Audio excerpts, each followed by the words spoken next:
Hey guys, it's Destiny, and in today's video, I'm going to be talking about why you should pull Jing Yuan on your account, or possibly why you shouldn't. And without further ado, let's get straight into it. So Jing Yuan is going to be a Lightning Ear Edition character, which is not necessarily unique to him, as we do have Serval, who is also a Lightning Ear Edition character, but they do serve different purposes in my opinion, and there definitely is a difference between the both of them when it comes to damage output, just based off the CBT3, and I don't personally think that they would change too much, at least when it comes to the differences between Jing Yuan and Serval in the full release, especially because Jing Yuan is very, very close to coming out. So let's begin first of all with Jing Yuan himself. Personally, I think he will be a low investment sort of character where he is powerful to the point where you don't need to stress about too much on, oh, I need to possibly do this build, or he's super high investment and he's not good unless he's super high invested. And I personally don't think that will be the case with Jing Yuan. I feel like he'll be a pretty simple character for the most part to go about building, and I feel like if you do get his light cone, that'll be great, but I'm sure there's plenty of light cone alternatives that can also work on a character like Jing Yuan. Although I do feel like his light cone is really, really signature for him, just based off the CBT3 from what we've seen from his light cone with the damage output. But regardless, I feel like Jing Yuan will be a bit more low investment and just a little bit easier for you to go about building. Now let's go back to the Serval and Jing Yuan point. So as I stated, in CBT3, there were calculations done where basically Jing Yuan just kind of blew Serval out of the water, if you will, and he definitely did more damage when it comes to just attacking enemies, overall damage output. You do have to consider Jing Yuan does have the Lightning Lord as well. So if you are looking at Jing Yuan and wondering, why would I pull him when I have Serval? He did definitely outshine her when once again it comes to damage. Serval is absolutely better at shocking though. Jing Yuan, from what I've seen, doesn't have a way to shock unless you weakness break the enemy. So if you are looking at a possible DOT team that you could do right now with possibly Sampo, or something along those lines, and of course Serval would be the better option when it comes to that sort of team comp. But with Jing Yuan, his focus is damage, similar team comps in the aspect of you have this main DPS, Jing Yuan, he'll likely be built with a team comp similarly to how Zila has her team comps. There's possibly a hyper team comp, I'm sure. There's possibly just supports as buffer for Zila herself, which Jing Yuan would appreciate a buffer as well. So he's the type of character when you think about team comps, you could think similarly to making a team comp like how you would make a Zila team comp. Of course though, Jing Yuan will likely also want to be a bit skill point hungry since he is your main DPS. And there is a reason, of course, you would want to use his skill and get his ultimate up as much as you can, which I will go into that in a little bit. Additionally, if you are enjoying the video so far and want to see more Star Rail content, make sure to hit the subscribe button and let's carry on. Another reason why you would want to possibly pull for Jing Yuan is one, if you like his design, and also the Lightning Lord. The Lightning Lord is very, very important as that is a huge part of Jing Yuan. Jing Yuan is a character that he is his own, entity or character, if you will, and then there's the Lightning Lord. Jing Yuan has his own action in the turn order, and the Lightning Lord also has its own action in the turn order, and Jing Yuan is able to enhance the Lightning Lord, as in a way they are connected.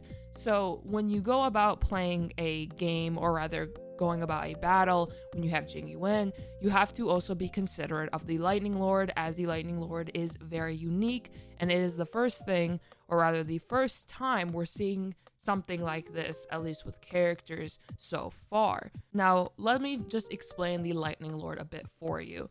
So, ways to get the Lightning Lord to do more damage is through the stacks, which comes from the skill and the ultimate. Of course, I'm not going to go over stack numbers because that can change in full release, but the point is that Jing Yuan will use his skill, use his ultimate, and gain stacks on the Lightning Lord. What the stacks are able to do is to enhance the Lightning Lord, as well as how many ticks the Lightning Lord will do when it does attack in the turn order. Of course, I will release a guide once I have Jing Yuan, or I'm able to test out Jing Yuan, about how you want to go about your turn order, how you want to go about these sort of things. But just from a basis, Jing Yuan is the reason why the Lightning Lord is enhanced. You want to be able to build Jing Yuan so he is powerful, so the Lightning Lord in turn will also be powerful. Because if you do not have a Jing Yuan that is powerful in itself, or you just really don't build him, whatever it may be, you shouldn't really expect the Lightning Lord to do much either. Another key thing to mention is when Jing Yuan is knocked down, the Lightning Lord will also be knocked down, so it'll disappear. Because if Jing Yuan's not there, then his Lightning Lord is also not there. And if he's affected by a crowd control debuff, which can literally be he's frozen, he's imprisoned, whatever it may be, the Lightning Lord will also not be able to attack. Of course, throughout this video, I have gameplay playing that's showing off him and the Lightning Lord and showing off how he has his own turn and the Lightning Lord also has its own turn. So in theory, or rather literally in application, the Lightning Lord and Jing allows him to technically attack in a way twice per turn, because Jing attacks and the Lightning Lord attacks.